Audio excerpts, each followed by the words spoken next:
Hey guys, it's Ty.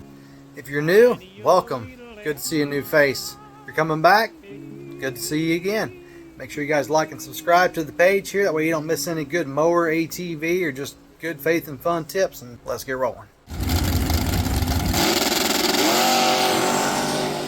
We're going to be doing a carburetor today on a rear engine rider. It's a little different than your standard carburetor removal just because they've got half the shrouding that covers the motor. So I found a pretty good workaround. Hopefully it'll help you out some without having to take out the whole body panel just to get to this stupid carburetor. So we're going to get on into it. So on this guy here today, we're going to be changing the carburetor. Now whether you're taking this off to clean it or taking it off to replace it, I'm going to give you a quick walkthrough and just kind of watch me go here as we go. So normally I do these a little bit differently with this being a rear engine rider. Part of this body cover here is on most of what you would need to get to take this off least invasively, which is the way I would like to do it, but it is what it is. So I'm going to walk you through how to get this off of here. Go ahead and take our air filter cover off. Actually, matter of fact, this cover is on there, and you've got two bolts that go up into it through the support bar up into the plastic. So there's two bolts. Then this comes off. Then we take this off. Pop air filter out. We're going to be taking our fuel line off, as well as our fuel tank vapor line. So that was actually there. It just pulls off. Take some fuel clamp. Alright. The way this thing's made, it's kind of goofy. To get this out of here, if you try to unbolt the carburetor, it's going to hit everything. So we're going to take off. There's a nut on each side to get this little tower loose to kind of keep it out of the way. It should be a 10 7/16. That's what I said. 7/16. On the back side, your PCV line, oil vapor recovery. You're just seeing gas pour out of there from what flipped out of the bowl because I didn't run this empty first. You got one little screw in this cover. It's going to hold this tower in place. It's either a nut driver or a flathead. I just grab what's closest to me.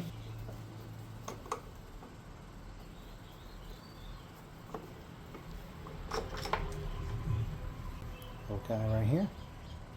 Now your tower is loose. Okay. Now you see how we've got these off like you would normally take carburetor off, but you can't move this out of the way because your whole cover. To get the cover off, you take this cover off. Whole bunch of nonsense. I'm going to go right over here. See these intake bolts? Pop the intake off. That's an O-ring seal in here. Changing size on me again. That should gone from 7/16 to 3/8.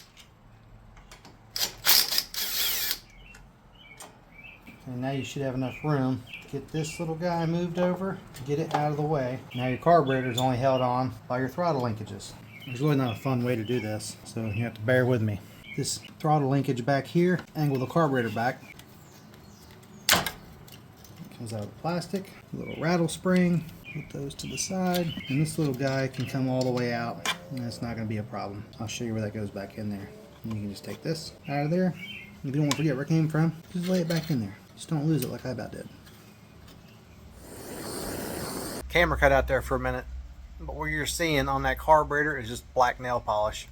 Doesn't have to be black, be any kind of color nail polish. And what I did is I sealed the Welsh plug on there. It's just kind of a good practice. I've always done it after replacing them. Just kind of seal these in here.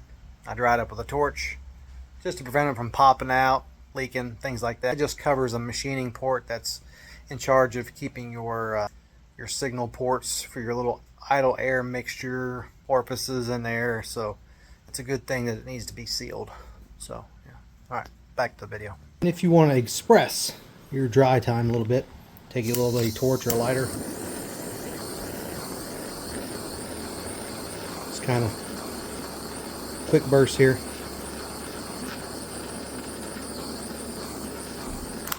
All right, and now it won't run on you, won't drip. And you get all your stuff together here. Got your gasket back there. Get it started into your intake here. I'm going back into plastic to not make new threads. I usually keep a little bit of pressure on these and back screw them until you feel it drop into the groove. Yeah, you'll feel it slip and ramp over the thread end. When it stops, start running it back in right there. And put these back in with hand tools. Don't assemble these with power tools. We save time using power tools getting it off. Just putting it back together. We don't want to break anything. Now roll with plastic. Use one hand. Go until it's tight. Back and forth. Alright, now we're tight. Now we're sealed. Now I can put this back on. I'm going to oil my O-ring just a touch before putting it back on the head. Make sure the head surface is clean. Just a little bit of engine oil on your finger. Do the trick. Say a little bit, but that looks like a lot of bit. Ain't gonna hurt it none, it'll burn it. Now we get our throttle linkages back on. This one right here, this one I told you, it just slips in a groove. You can't mess that one up. You gotta get a better angle to show you what that actually looks like. I don't know if you can see that or not. Yeah, right there. Now that goes in there, just lays right there. So you can put that on first. Remember what hole it came out of. If you get confused, just look on your old one. It'll have some war marks to where it was. You see that was in the outer one right there? So that's where we're gonna put it back in. Get that put back in its home. Now we can focus on getting our other linkage on. Just angle this thing as much as you can to get it in that plastic one. Come on, dude.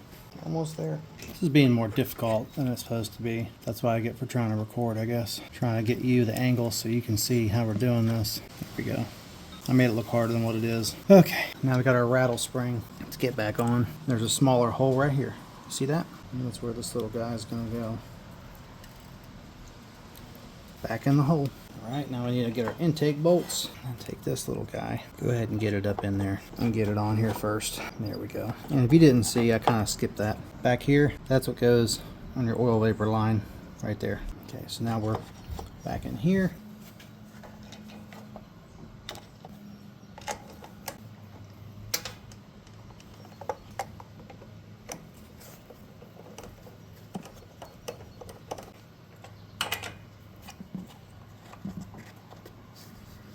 Before you get too far, you got these kind of just hand tight right now. See if your throttle linkages are working how they're supposed to. Alright. What you're seeing moving is the choke, because the governor ultimately is what's going to control the throttle. So if you wanted to see the throttle move, your governor arm is right here, right there. You see how that's moving your throttle? My finger out of the way, so you know all that's hooked up correctly. Now we're just going to hand tighten these. One hand, like I said, it's in plastic. And it's an O-ring, so you don't have to get wild with it. You don't gotta get crazy. So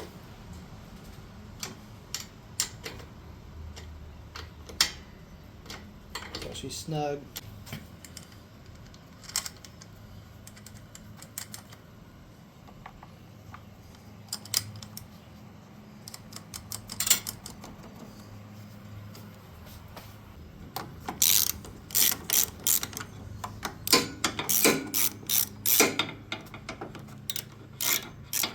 Yeah, oil vapor line's in my way. Forgot about that. Get back on there.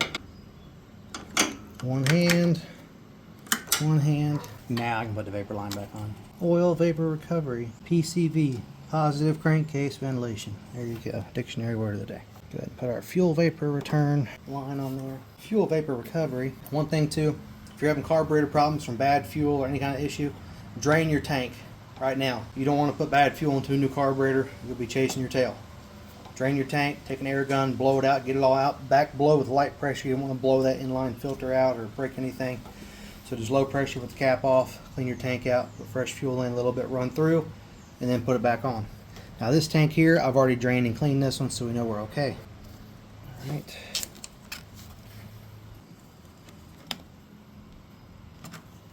That's back on. Air filter back on.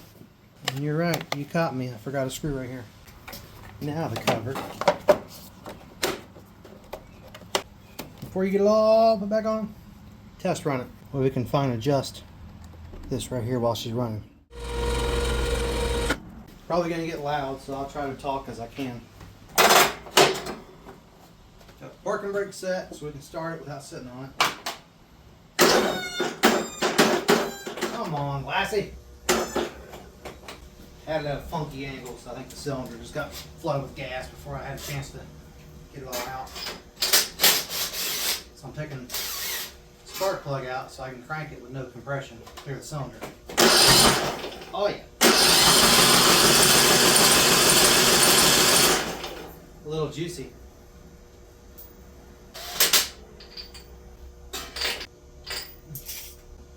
Now let's try it.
Well, thanks for watching, guys. I appreciate it. God bless. We'll see you on the next one.